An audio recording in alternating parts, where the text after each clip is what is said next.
Hey, hey, how's it going, Andy? You know what? I yeah, I've had a rough weekend, man. I came down with a flu last Friday morning, early Friday morning. So I dragged myself out of bed today because the show must go on, and took a Appreciate that. shower, shaved, took a dangerous amount of ibuprofen. Yeah, I was And gonna ask you how your not COVID is. you know what? It sucks because like I get to go through this and then like I don't get to like I be mean, over COVID, you yeah, know? So yay. But like the good news is I haven't been sick in over 2 years, almost exactly 2 years since I yeah, believe I had COVID back in January of 2020. And I still believe that because I had clients come directly from China to my studio, hacking and coughing. And then 3 days later, I was the sickest I've ever been in my life. It's terrible. yeah. And I'm not nearly as sick now as I was then. But my voice sounds amazing. No, it's deep I'm and ready. I'm ready to record all my trailers now. yeah, in the world. In a Hey, world where Damien, Andy I doesn't hope you're ever get feeling. COVID. There you go. I hope you're feeling better from Thank Damien. you. I'll be okay. I'll make it through. It's the ibuprofen's working, the caffeine's working. I'm firing on most cylinders. How about you? How was your weekend? Oh, it's great. We're in a we're in a COVID lockdown. Since I'm Omicron. Is it Omicron or just any? I don't know. I think it's Omicron. Omicron. Yeah, so Yeah. we're going on a Virgin voyage Wednesday, where Yeah. they're requiring testing, rapid testing as you get on board. Vaccines are required, and it's 18 and up. You know, this cruise has been bumped out so many times, and we're trying to squeak it in before there's no more 18 and up cruises in on my future with the baby on the way. I'm Uh, very excited for you. I'm very excited to hear that. And I think I'm going to make the first prediction right here. I predict that we're going to do a show about oh, that cruise. That's good. Yeah, let's do that. We'll do a whole deep dive into Virgin Voyage. My review. I'll document as much as I can. That's gonna be fun. That'll be the next episode. Maybe I can get some of my other theme park friends who are going to join with me to come on and chat. And yeah, so we have a couple of people that are actually staying at our house that are in our quarantine. They flew out here a few days ago. We all got tested. They tested before they came here after they traveled. So we feel pretty good that we're safe. We're not doing anything except that. So excited about that, going on the cruise, and then just living life. Have we I'm had a very excited for you. New Year? Is this the first show back? I can't remember. It First is show. the first show back. Yeah. Yeah. So we're gonna make some predictions today, which I think is a fun format. We're gonna cover all sorts of different topics. We're gonna talk about theme park operations. We're gonna talk about new attractions coming out. Uh, Maybe talk about things in a little bit out there, right? The metaverse for 2022. And the fun thing is that what we can do is next year we'll come back and we'll see what we said and see how we'll score ourselves. How does that sound? That sounds great. I can't wait. That sounds great. And of course, just a fun moment. Charlie is here, and CJ is kind of here. He has very bad Wi-Fi. He is live from the Wizarding World of Harry Potter, and he's very frozen there. But many thanks to them for producing the show, which is exciting. Yeah, and a lot of it last minute as usual too, and I appreciate their Yeah. So why don't we start off with contributions. our first prediction, personal predictions. Andy, go ahead. Personal prediction. Personal predictions. Will Patrick get a haircut this year? I'm going to say no. Okay. Yeah, I do not. I have my hair in a bun right now. Yeah, I'm going to say yes. I'm going to say in 2022, I will get a haircut. Now, granted, haircut could mean trimming just to like look a little bit better with long hair. So, but I also just love letting it grow it out and just seeing where it goes. So I think that's a pretty, we'll see. That might be a coin flip. We'll document that. CJ in the studio, you just mark this down on that. Personal prediction for you. I'll make one for you, and then let's see where you go from there. I think that Andy, I think you're going to land a career-changing job this year. Well, that would be nice, and I would gratefully accept. Good.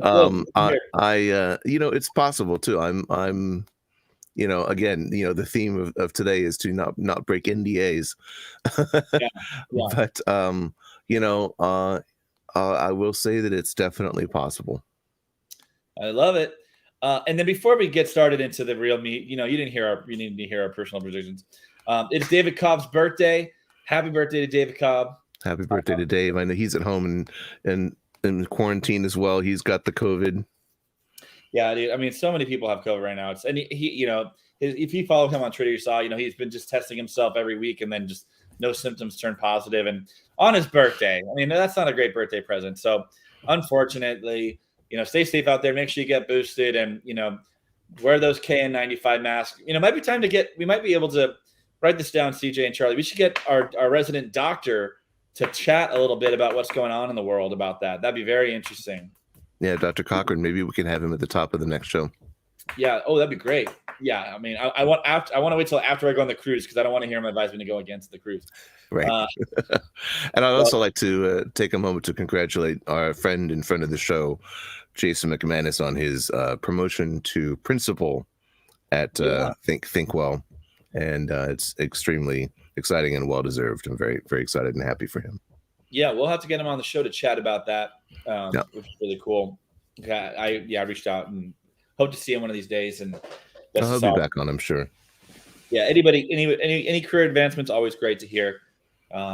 So congratulations to him as well. So let's start. Okay, so you know what? We're just going to throw up some pictures and make some predictions. Let's start off with Disney parks. Not specific rides yet, right? Because we have those later and experiences, but any big predictions for Disney parks and resorts? I'm happy to go first. Or Andy, do you want to go first? Let's see what you have to say, and then I have a specific prediction. So you go first. Okay, I'm gonna try not to make 50 at once, because I'm gonna make it very clear. I think that in 2022, the Disney park reservation system for regular paying guests, not annual pass holders, is going to be heavily modified or just gone, ripped out. That was my prediction as well. That was okay. That's my prediction. I think they're going to keep it for annual pass holders, and cast members. I think they should. I think it makes sense to have it for cast members, right? They can easily follow things up and down. But sure. And I'll say bonus, if they were to modify it for annual pass holders, Walt Disney World would be the first one to just go away with it. Like, it could be a 50-50 that they just get rid of it for all guests at Walt Disney World as the world more opens up. For Disney, at least for this is domestically, right? You know that the other parks around the world don't have the reservation system. Do you want to put any other fly or wild card predictions you want to do for Disney? Well, I think that you're right. I think that it's gonna become so unpopular that people will sort of start to revolt. I mean, they already are a little bit, like regular people, non-Diz Twitter people. You're seeing, regular people posting on Twitter and other people retweeting it about how, their experience was kind of miserable, especially the Disneyland Resort. The Disneyland Resort seems like it's sort of a more concentrated hellscape than the Disney World Resort, because it's so much more compact. I mean, and you spend fewer days there, so I think that it's entirely possible that it's either, like you said, going to be dialed back dramatically or done away with altogether. I think in particular, I think the thing that has to go is the forcing you to use the mobile ordering for all your food. When I was there last year a few times, I thought that was the most egregious and ridiculous thing of all of it. I didn't mind the reservations and whatever. And I mean, I was going at the whim of cast members anyway. So I didn't experience the drama of can we go, can't we go? Yeah. But the mobile ordering was just utterly ridiculous. Like, I went to get a mint julep and like I couldn't just walk up and order one. I had to just be like, oh, let's see a restaurant. Is there a restaurant? Yeah, Mitchell, and and then like wait 5 minutes for them to get the message and then actually pick it up. It's ridiculous. No, for sure. You could go ahead and take off the screen just for a moment. Any predictions for Universal Parks, right? Who had very minimal operational changes for, we're going to talk about Epic Universe next, but for Universal in general, any big predictions there? Big predictions. I mean, besides what's on screen, Epic Universe. I mean, it is inevitable now at this point. They are building it. I think with the closure of Shrek 4D yesterday, was that yesterday? Yeah, which is you're going to talk about later in the show. Oh, okay. So like big, broader predictions about Universal then. Yeah. Gosh, without breaking NDA. Right, yes, yeah, you. Because I know what's replacing Shrek. Well, I don't know, so don't. I can't say it all. But let's see. Larger predictions for Universal. I think that that Universal is going to continue ramping up, or not continue ramping up. That's ramping up's the wrong word, but I think that the snark war between Universal and Disney will escalate as the difficulty of actually going to the Disney parks becomes more egregious and unpleasant, and Universal's like, well, you can just show up anytime you like. Yeah, I mean, it's true. I mean, what do you think about that? Well, I just think that like personally, okay, now I'm going to start to perhaps not upset people, but certainly tip my hand a little bit about my personal preferences about some parks in Florida. Like I'm not a huge fan of the Florida Disney parks. I haven't been for a while. I think that the strongest Disney park in Florida is Animal Kingdom. That's the one that I find myself going to and looking forward to going to the most. And then also Epcot, mainly just for the food and drink, hanging out. But when I get to the parks, when I get to Florida, pretty much Universal is the first place and last place that I go. I much prefer those products to the Disney products. I mean, I don't like Magic Kingdom in Florida at all. I think it's just too big and sort of like a concrete hellscape for the most part. And again, it's difficult to navigate in terms of like figure out what you have time for, and like the lines are always really long and whatnot. But yeah, I think that Universal, I think for now, until Disney sorts their shit out with Lightning Lane and Genie Plus and reservations and mobile ordering and all that kind of stuff, I think is a superior product and is growing only, with Epic Universe. I think, we know what Epic Universe is going to be. I think most people do. Except for I think some of the Universal creative, I'm not sure they entirely know exactly what it's all going to be. Yeah. But yeah, I think that Universal is going to continue to step it up as the superior offering in Florida for now. Yeah, fair enough. Okay, well, another big thing happening in the industry is we're going to have D23 in September. And this has been a big event, flagship event for, having announcements. What do you think they're going to, what's going to be the big, huge announcement at D23? Oh, who knows? I mean, well, I know we're predicting. I know. It's like, who knows what they're going to announce? I mean, they don't have a D23 every year. What was the last time they had it? Like 3 years ago? It's been a few years. Yeah. So, man, I don't know. It's probably something dumb, like they renovated a fruit cart or something like that.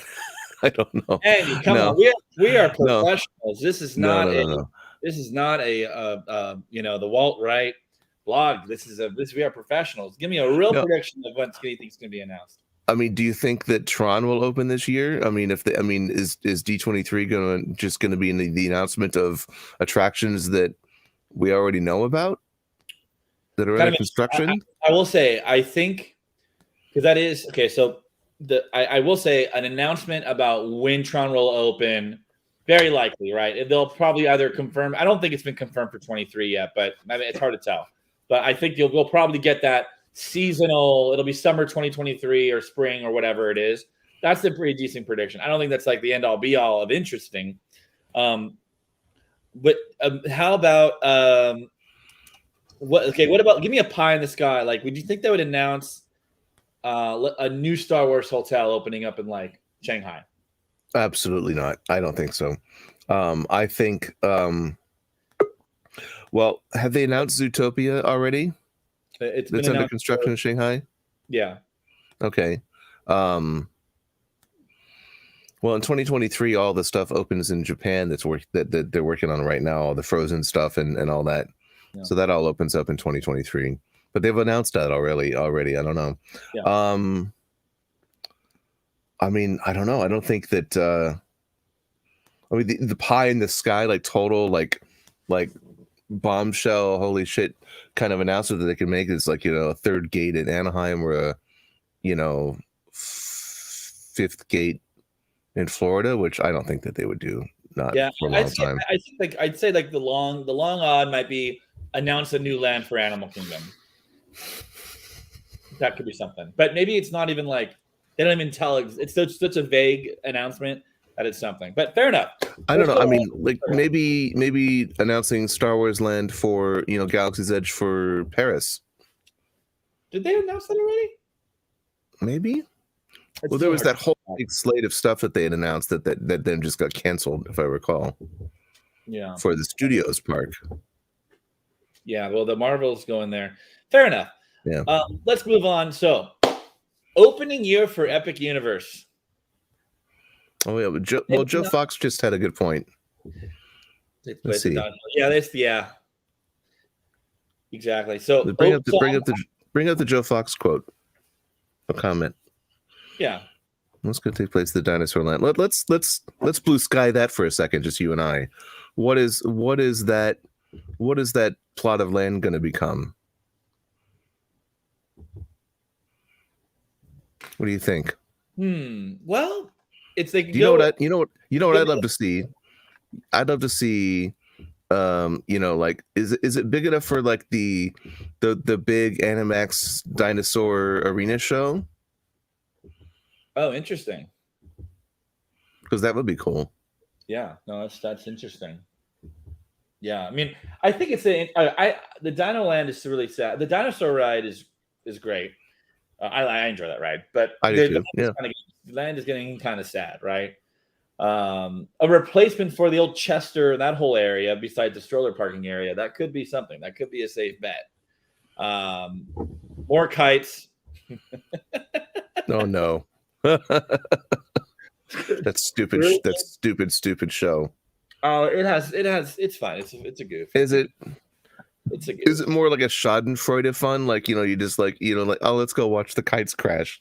I think it doesn't really capture the fun on video, but it's a lark. It's a goof. I think they could have turned that into a parade. So prediction time. We'll move on. Epic Universe. I'm thinking they might announce an opening year for this. That's my prediction. I think definitely. I definitely agree. Do you have insider? If you have insider knowledge, just don't even say it. I'm going to say they were originally planning 2023. I'm going to say that it's going to be pushed back to 25. I would agree with that. Yeah, that sounds about right. 2025, because that's 3 years from now, and it looks like it's about 3 years out. Yeah, that's being gracious, right? They're going to have to really get going on it with that. But yeah, that's late 2020, like summer 2023 would be the goal, or 2025. That'd be it. So they have all 2022, 2023, 2024, and then half of 2025, right, to get their act together. That could be it. I would say late spring, like May of 2025. Okay, cool. Well, we'll lock it in. We'll see if they make that announcement next year. Yep. We'll see it. Coming up next. So I want to go ahead and Charlie, switch the slide. We have Guardians of the Galaxy opening. I don't know if they've announced the season. I think they announced it for. I don't want to public. I don't know. I think they said summer 2022. Did they say that? I think so. Yeah. Okay. Good. So this is this was delayed due to COVID-19, right? They were supposed to be all, Tron, that was all supposed to be open by now. So add some extra time, but obviously we know that basically all construction at Disney World stopped for almost like 8 months to 9 months, similar to how Universal did with their Epic Universe park. We know so far about it. It's a coaster. It's kind of, they're trying to go for coasters that aren't too thrilling, but just above, kind of that sweet spot above Thunder Mountain. I think it looks like it's going to be like at the level of like the Mummy. Right. Yeah, could be that. It could be there.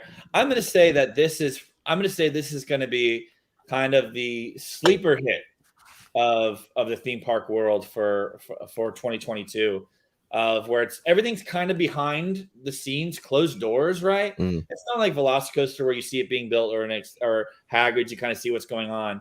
I think this is going to be a huge hit for Epcot, change the dynamics of the park, and really be an all-star e-ticket attraction. I don't want to say it's on the level of Rise of the Resistance, but I think the expectations for Rise of the Resistance were so big that this is going to be that E plus ticket scale of an attraction that's going to be huge.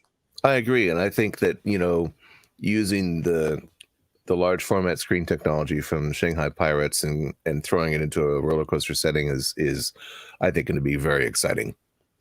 Yeah, so that's going to be, and I think it's going to be like right now a lot of the issues facing Disney, but at least from the guest perspective, obviously they're the delayed attractions and they know the construction walls at Epcot from all the pause construction. But a lot of those operational issues that they're facing right now can be fixed, can be tweaked, right? Many of them could be. I think the Fast Pass has kind of gone out the gate, right? They're making money on it, so that it's hard to uncork that. But park paths, reservations, all this stuff that could get out of there by this time. And the attractions kind of they speak for themselves, right? Imagineering has put a lot of great attractions recently, and all it takes is some weird operations to kind of muck it up, right? When you can't go on the ride you want to go on, right? So right. I'm gonna say you can't even wait in line to get on the ride you want to go on. Like exactly. That's it. You're done. Like there's no chance, which I think is just utterly antithetical to the Disney experience and the theme park experience. It's like you should be able to choose to wait in line for an attraction or an experience, if you want to. Right. If you want to spend 3 hours, 4 hours in line, that's up to you. All right. Yeah. All right. Well, next up, we're going to go across the multiverse and go to Meow Wolf. So Meow Wolf had a big year. There's been some rumblings of property from developers or people who are tied to Area 15 purchasing some land. There was a very big year for Meow Wolf, right? They opened up the Convergence Station. They opened up a Mega Mart. Really kind of proved. I think they publicly said that ticket sales are going strong. At least for Mega Mart. I'm not sure about Denver. Really, and even if even if their sales were not great, and I'm not speculating that they are not great. The industry itself is being influenced. Everybody's referencing Meow Wolf, and every brainstorm you're in, or people are saying, "Oh yeah, like this or like that." We want that immersion. We want to have that more that feel. So they're definitely huge influencers in the industry. Any predictions from you on Meow Wolf in 2022? Well, I think that you will probably hear an announcement of or some weird Meow Wolf style announcement of another installation somewhere, maybe outside the United States. What do you think? Yeah, well, I think that's interesting. Outside the United States, yeah, that'd be interesting. And also, I think it's inevitable we're going to start to see like, knockoffs of Meow Wolf more often and more frequently, and like just dollar store versions of Convergence Station, showing up in like, Columbus or something like that, Indianapolis. So I'm gonna go bold. I like that prediction you just made about it being outside. I'm gonna say they announce in 2022. Maybe it's separate announcements, but like you said, there'll be hints and droppings of one in Europe, Western Europe, and I'd say there'll be a lot of rumblings, if not confirmation, of one in Orlando. I think there would be a developer that would just want to take the risk and go and and they can happen here. Do you think that a Meow Wolf development would just automatically do well in Orlando? Like, do you think that, because I wonder what the Venn diagram is of, you know, Disney and Universal average tourists to people who are interested in and would attend Meow Wolf. So this is an interesting thing. I think it all comes down to the location of it. So if they do a thing where it's off the beaten path, almost like Vegas is it's a pretty big off the beaten path thing, right? I think that's going to be a challenge for them if it's way far off the grid. If they were to put it in a location like across from the convention center where Topgolf is, and the Andretti, where there's kind of already a lot of foot traffic and things like that, and people can walk over to it from the other area. I think that'd be a really strong location. If they were able to get a contract with Universal and put it at City Walk, they would be printing money because of all that foot traffic that'd be coming in. All those people would be going through there. Do you think that there would be space in City Walk for that kind of thing? I mean, I think that you could fit I do. I mean, they have all these closed down City Walk bars that are all just closed now. Ocean closed and all that. I think you could craft out a spot there quite nicely for something like that very easily. Also, even just like the size of like Antojitos, like some of those restaurants are humongous. True. That's very true. So I think that'd be a very interesting partnership. It would be Universal having to drive it, but maybe they don't want to. But that would be pretty a lot more. I feel like it brings like you kind of have to I think it's more of a Universal thing because you get the international traffic too. You get the walk by traffic. Every single person that parks at Universal is walking through, or even going to the parks, unless has to go through City Walk. So, I mean, just that casual, hey, after the parks, we're going to go here. I think it would be huge there. You wouldn't get as many local traffics, but Disney, the metrics are a little bit challenging. The place is already so packed. Obviously, the old Disney Quest space is maybe a no-brainer, but I don't think Disney wants to be in a place where, at least at this stage, where another brand is capturing their thunder, like they kind of needed Silk back in the 90s to kind of ground them. I don't know if they necessarily felt like they need to have Meow Wolf be would take over that NDA spot.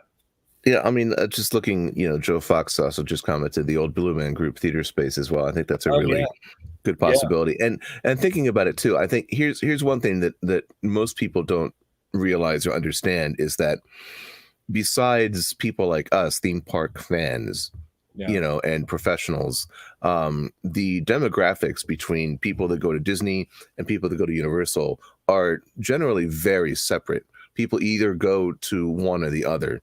Right. And I've seen it in my family, like my cousin, went down to Florida and knew that I've worked on a bunch of stuff at Universal and was just like, yeah, we're just going to Disney. We're just not even bothering with Universal. That's a separate trip, even if they even do go. So, so there's that. And that people think like, oh, the Disney Universal theme park wars. It's like, that's really kind of non-existent right now. Epic Universe isn't competing with like Animal Kingdom or Epcot or whatever. Right. And Disney's not going to be like, oh shit, Epic Universe, we got to build another theme park. It doesn't work like that. No. So that said, I think that the audience and the demographic, that the type of tourist and even local that would go to a Meow Wolf would be part of the Universal demographic rather than the Disney demographic, because they would be more adventurous. They would be, looking a little bit more value for money. And I think Meow Wolf offers that, which is why I think that the Mega Mart installation in Vegas is just jam packed every day, all day. Yeah. And, I don't know how Denver is doing. If anybody out there knows how Denver is doing, let us know in the comments. But I think that you're absolutely right. I think that I don't want to say partnership, but some sort of lease agreement or anything like that would be perfect for City Walk or like the Blue Man Group Theater at Universal on the Universal property. Yeah, very, very good call on that Blue Man Group thought there. That's very intriguing, right? And it's kind of off the beaten path, but also, Yeah, very, very interesting on that, Joe Fox. All right, so this is one, look, those of us in the theme park community know that that the Galactic Starcruiser at Disney has been getting a lot of has had trouble marketing the experience, and they've released a lot of information. That's being very kind. It is, and to me, I have to be. I worked on the project, so I have to be careful about all this. But so I'm going to have to kind of just stay into what I've seen and publicly write about it.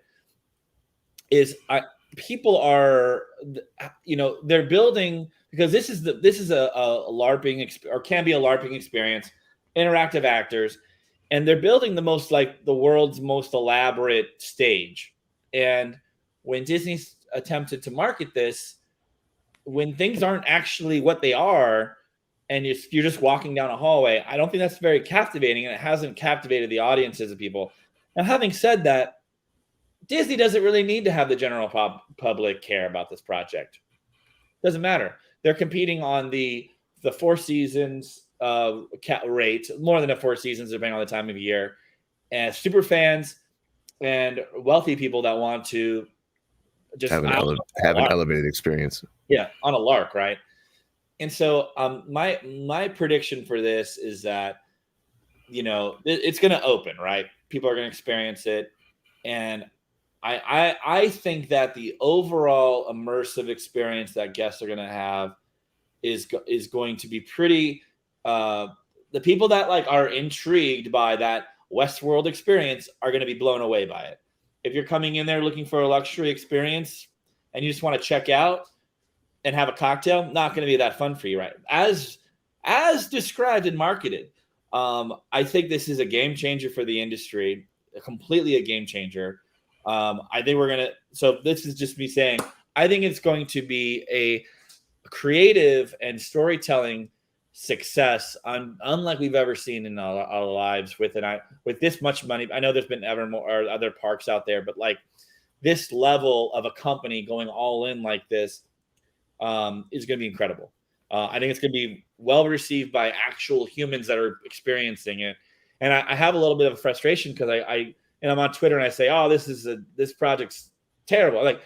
No one's experienced it yet.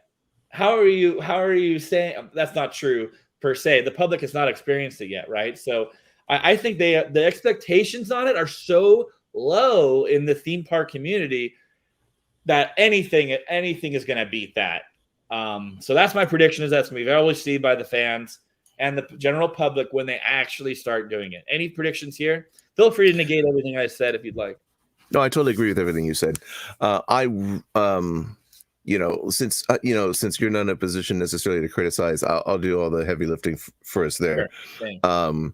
The media that they've been producing in terms of promotions, and then the stuff that's leaked from the reservation system, post reservation video, like with the welcome videos and the orientation videos, I think have been just embarrassingly dreadful. And I got really concerned about the style and the design aesthetic of the experience from those videos, and then the just the downright lack of quality of that orientation video was literally shocking to me. I was shocked how bad it was. Just lack of production values, in terms of the backgrounds and the costumes and the makeup and everything, design, just the general design and everything. But I really, really I really want this to succeed and be successful, because it is the kind of experience that I've wanted to have, in a theme park or a themed experience, ever since I started going to immersive theater experiences, 10 years ago with Sleep No More and Delusion and things like that, where they're highly themed, stage managed experiences, where you are encouraged and expected to suspend disbelief. I would love to go and have this total suspension of disbelief Star Wars experience. where you are living and breathing Star Wars, literally you live there, like, you live there on the ship. And having been on, a bunch of cruises like the marriage of like immersive theater and a cruise experience is like, absolutely, yes, sign me up. I'm withholding judgment on it, until, we hear people whose opinions that we respect, perhaps having the experience and writing about it and talking about it. I'd love to have them on the show when that happens. And then I think it's inevitable that like I'll experience it. I'm sure you will, Yeah.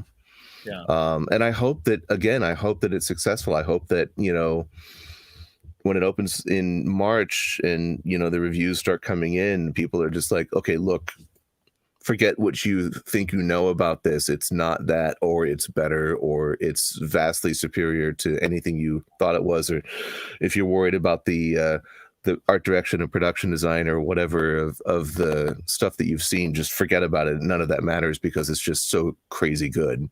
Like maybe, the actors, actors, the quality of actors can make or break an experience like this as well. Yeah. So. Yeah. I mean, I think it's good. They are creating a new segment in the industry. Yeah. And we will see a response from Universal.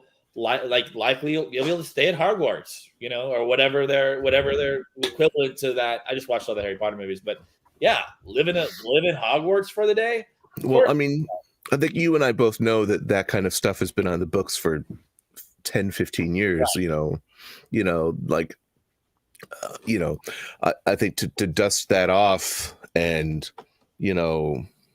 actually go and create that experience would be, it's difficult because Universal doesn't want to be seen as being reactionary again, to something that's, Disney is doing.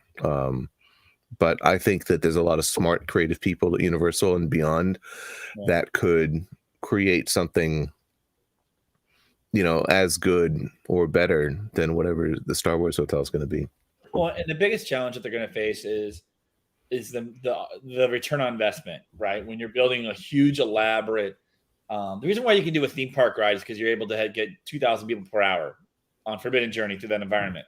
If you can only get, a few hundred families through, they have to pay a lot for that experience, or you need a lot of them, or it needs to be streamlined, right? So, I sincerely think this is the boldest thing that, like, it has the chance to be that bold in our industry. To bring it, and I think that if it is successful, I think, like, again, Joe Fox, thanks for being in the audience today. Yeah. I think that, if it is successful by any metric that Disney values, I think that you'll see the price go up. I think that the pricing that is now is the lowest it's ever going to be. Yeah. I think that the price is only, like the cruise ships, the price is only going to go up. And I think that if it is successful, you will see an expansion of that kind of experience, like you said, to like the Haunted Mansion themed hotel stay or Pirates of the Caribbean, experience, which, Tony Baxter pitched like 25 years ago. Yeah. With, the 2-hour Pirates of the Caribbean experience attraction. Yeah. Well, and why can't you stay at the Tower of Terror Hotel? Right. There's all sorts of, there's a lot of low-hanging fruits there of just really themed out hotels that I think that's kind of where the future go. And, it's very rare that I'm in a brainstorm where it's like, yeah, we got to put a hotel in a theme park. We got to do that. It's like, yeah, why not? Let's go there. Mm-hmm. And the Disney built the Batu, where those can all interact with one another, right? So very, very, that kind of market for that price could probably fit into Disneyland pretty well. I mean, I don't know if they have enough actors there. Universal here in Orlando, we throw a stick and we can find improv actors. But it's like there could be a big market there at Disneyland. Like, if they don't have a plan to put it somewhere, they said we're going to put one here. Or Shanghai or wherever, if it's popular and you have the metrics there that people can afford it, why not? It's already really expensive to stay at the Grand Florida or Grand California. And Disneyland's crazy expensive. All right, so moving on, let's to the world of Sally. Yeah, I just wanted to give some love to Sally. I love the guys there, Rich and John and Donna and everybody, and this is not a prediction as much as it is just well, obviously, I'm not predicting that Sally's going to open some dark rides this year or next year. What I want to have people take away from this is that I'm predicting more and more domestic projects like this. I think that you'll see the expansion of regional theme parks and amusement parks. Please note the distinction. Installing more of these sort of family-friendly and often interactive dark ride experiences in traditional coaster and iron ride parks. Six Flags sort of led the way with the Justice League attractions, in all of their, I think almost all their parks have it now. It's a handful, yeah. But I think we're going to see the expansion of these kinds of dark ride experiences, in places that, traditionally wouldn't have spent the money, to do something like this, because they are successful, and they do. They're successful, in a variety of ways, not just in popularity, but driving traffic into the parks and ride repeatability, and especially the interactive attractions, people going on like over and over again. That's kind of the interesting thing, right, with these regional parks is, they see a Sally, or I'm not going to say Sally, just a dark ride as like, oh, we have a Ferris wheel already. So if they can we already have a Ferris wheel, so we're not going to have two Ferris wheels. So like they kind of had that dark ride as that thing, like, oh, we already have one dark ride. So if you could see it like where you have multiple dark rides in one regional park, that's going to be huge, right, for the business. Also, there's a lot of older ones out there that need refresh, that are just almost laughable, right, with how they are, right? So they're going to need to get refreshed. So hopefully these will be marketable. And, the cost of, obviously, like the level of what you can get for a dark ride these days versus a coaster in regards to experience is crazy, right? It's crazy different, so. Yeah, I mean, with increasing affordability of high quality media that you can, put in these attractions, it's just getting easier and easier to, shoehorn these into, a theme park for like any, like $3, $4, or $5 million. You can get like a really decent interactive dark ride now, with the, technology that Alterface has, and which they often partner with Sally. I think that, it's, not beyond the realm of possibility that we're going to see a lot more dark ride announcements this year for the coming years. That's my big prediction. All right. Well, all these pictures are terrifying. Moving on to Halloween Horror Nights. Orlando, or, I just figured we'd put some Halloween predictions in here. Anything, I'm not sure if you know or you're too close to this, but any predictions for Halloween Horror Nights 31?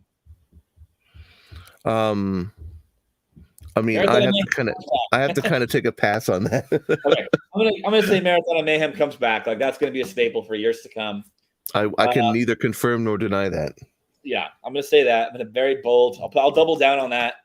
I'll say that in the 30, I'll say they are going to. I want to say bring back Bill and Ted, but that won't happen. Nope, I guarantee you that won't happen. I'm 100% sure that won't happen. Yeah, I know. I'm very sad about that. I know, me too. I'll just do a nice and light and even one where I'll say there'll be more houses this year than last year, and we'll see more. We'll see maybe the same amount of IPs. I'd love to, if there was something I could think of with IP that they'd attach to that, but I don't think Stranger Things is really coming back this year or not. But I'll say there's going to be one more house this year than there was in during the 30th anniversary. I'll just say that. Do you think that which houses would you like to see be swapped out for something else? Like which house is like showing its age to you and like needs to be replaced? They're all new every year. They're all new. They don't replace. They don't keep anything. Really? Like I thought that like the Tooth Fairy maze I've seen, like here in Hollywood at least, there's a lot of repeats. They have a theme, and they'll tend to they'll do it every few years. But they don't just keep the house exactly the way it is and replenish. True. I mean, it's not exactly the same, but it's largely the same. Yeah. Yeah, right. Charlie's just adding in the chat that we had Tooth Fairy and Beetlejuice the same because it premiered with COVID and they had to do it for like a couple of days or whatever. I think that they've had a lot of success with their own IP mazes this last year as well. You know, like the Pumpkin King, or what was it? Which one? Yeah, the thing is that they just can't put that on a billboard, you know. So they have Jack, who's iconic. That's interesting. Is there any 80s IP or one of those older, like in the realm of Ghostbusters and Beetlejuice? Any IP? That's an interesting prediction. I mean, if you don't even say it. But I honestly I am not yet privy to what's coming for this year, so I can go ahead and say things because I'm not breaking anything. I mean, just personally, I think it would be fun to see more of these sort of 80s IPs. Like I can imagine like a Gremlins maze being a lot of fun. Yeah, that's cool. You know, maybe, you know, something really obscure or rough, or, you know, something like silly and obscure like Leprechaun or something stupid like that. You know, like the old John Buechler movie. I got, you know, can you imagine like how much fun like a Hatchet maze would be? I'd love to work on that. I'd love to see a Rocky Horror Picture Show. Oh yeah, or Rocky Horror Picture live show. Yeah, they used to have that. Yeah. Oh, they did. Oh, okay. Yeah, and then they killed it. What if they did? Okay, like, you know, it's like at Not Scary Farm and Not Scary Farm, their Halloween event. You see overlays of existing attractions, like Log Ride and Calico. Like, what kind of overlays could you imagine that they could do for the parks there, like an overlay for like ET or even the Men in Black ride? Like, I don't know. What do you think? Is it possible? Yeah, I mean, is it something that should be done, or just like don't do it? I think it. I'm a big fan of those. I think that the attractions are quite underutilized. I think it'd be obviously be going through the media based attractions that you can easily flip on and off overnight. I mean, Jimmy Fallon probably be and you just get a new video. That could be a pretty easy one. Of course, Disney's not going to invest in. Yeah, that's cool. Mummy Extra Scary would be pretty cool with people in there. That's pretty that'd be a good no brainer. They don't have like any slow moving like log rides, right? Where that's where you can strap somebody in there. But I'd say another good target could be like a scarier Green Guts, maybe. It's a lot of media though. Or like characters in the queues kind of thing. Yeah, I mean, like if you had you know Death Eaters roaming around Green Guts area, that'd be really cool. Didn't they do that one year? They had the Death Eaters roaming around Diagon Alley. Yeah, there was like a show. Yeah, I think that. Yeah, oh, that's right, the show. I think it was at Hogsmeade, which is where the Harry Potter is. I think that would be good. I mean, there's a pretty good. Sorry, I'm just kind of going in my head about the different experiences that they have in the park. Everything's so like IP focused and tied to the hardware where it becomes a challenge. But Mummy's probably a really good thought there, right? I think Mummy's great. I think why not? I mean, they could easily flip like a Minion Mayhem over an hour or whatever, and cover some things up and put a interesting for Simpsons, which would have been the Golden Goose, because they don't have the rights to that forever, and they're not going to invest in that. So Doug Bain read my mind. I was sitting here thinking like an overlay for Dudley Do Right, but like I don't think that they would spread out Horror Nights to both parks. Yeah, I don't know. I'm definitely focused more on IOA or on Universal Orlando. For that park has more opportunities, right? Like even what could be interesting is like Mummy with the lights off, so you don't have any lights on in the gravity box. That's always pretty thrilling when you can't see anything. But done on Space Mountain quite a few times. Those would be cool. The park that probably yeah, sorry, go ahead. No, I was just coughing my lungs up. Okay, well that's a good. We'll have to keep it up. Yeah, Evil Dead. Evil Dead, yeah. Cool. we'll have to keep that conversation going. Another prediction. I'm going to go on for that. Well, let's move on. So Shrek 4D closed. How do you feel about Shrek 4D closing, Andy? I think nothing of value was lost. Ouch. I think, okay, it does have one of the cutest pre-shows in themed entertainment. Wow. The pre-show is a lot of fun, but I mean, the main show is just like, it's fine. Fair enough. Just fine.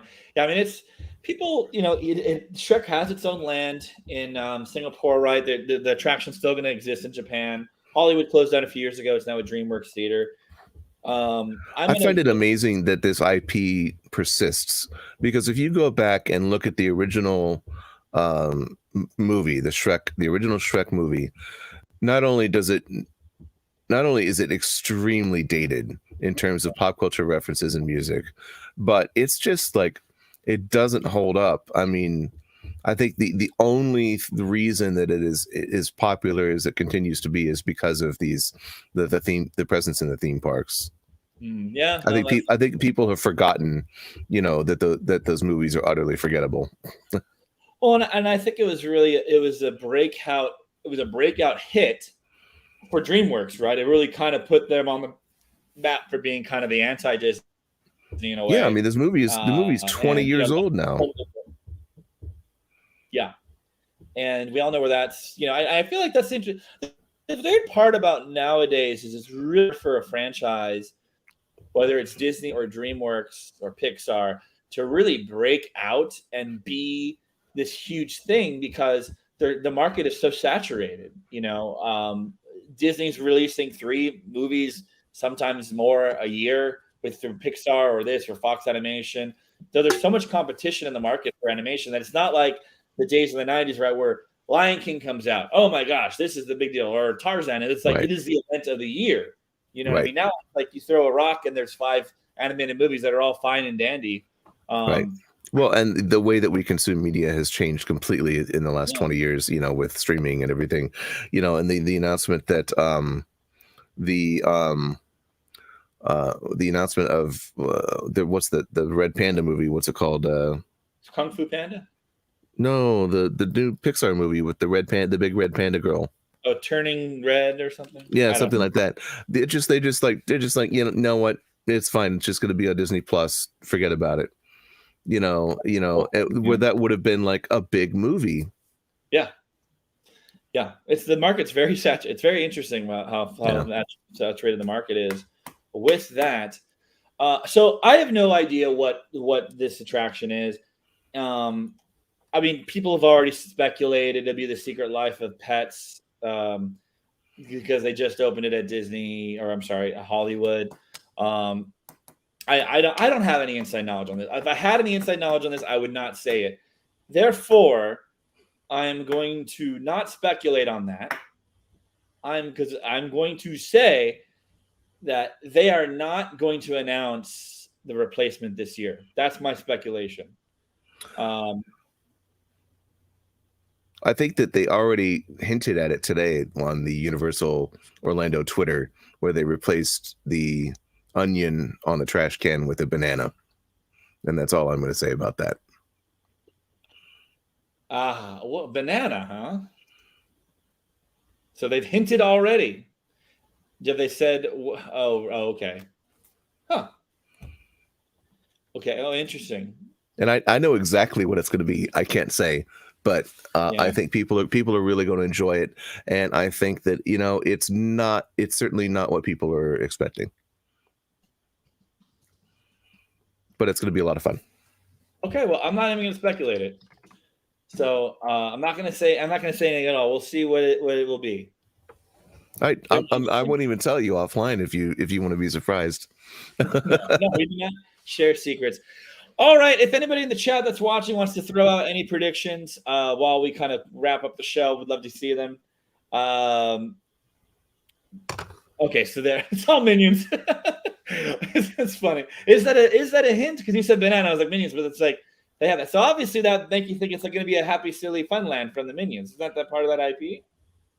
Just confirm if that's a part of that IP. I don't remember if that's Minions or something else. Yeah, that is Minions. Yeah. Right. So they did. Yeah. So probably something there. Interesting. Could be an indoor land with Happy Silly Fun Land. Like, didn't they do a Minion area in Beijing? I don't remember if they had a Minion. They had to have a Minion area. Yeah, there's a whole Minions land in Beijing. Yeah. So could be something there. Very interesting that they're going to do both IPs there in that area. Maybe create a little land or something. Who knows? I don't know. I have no inside knowledge at all. Any other predictions? Anybody out there? We had a comment here from Trick. True story. There was a huge challenge in animation shifts to snarky pot shot humor. But that type of thing has thankfully subsided to that level of blatant referencing and these animation. Gotcha. Cool. All right. Well, Annie, great show. We'll be back in a couple weeks, right? With we're going to talk about the Virgin Voyage. No, we're not going to have anybody official on it, but I'm going to give you my review and maybe bring some friends along for that. Also, I'd like to say, ensure you subscribe to our weekly email so you don't miss any of our shows. We only send it once a week. Has our shows that are upcoming for the week.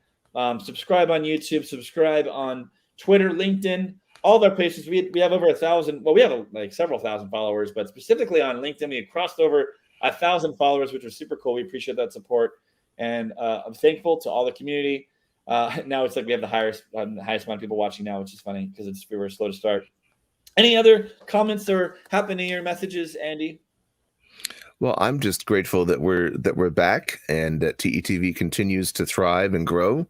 And, I think that I'll make a prediction for TETV that you're going to see a lot of very exciting and exclusive content, industry related coming very soon. And I'm very excited about the future of what TETV and in particular this show has in store for everybody.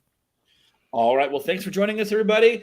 This has been our 2022 predictions. Remember, we will come back in 2023 and we will either eat crow and we'll make more predictions. So that show will probably be twice as long. And who knows? I really hope I'm right about that park pass going away.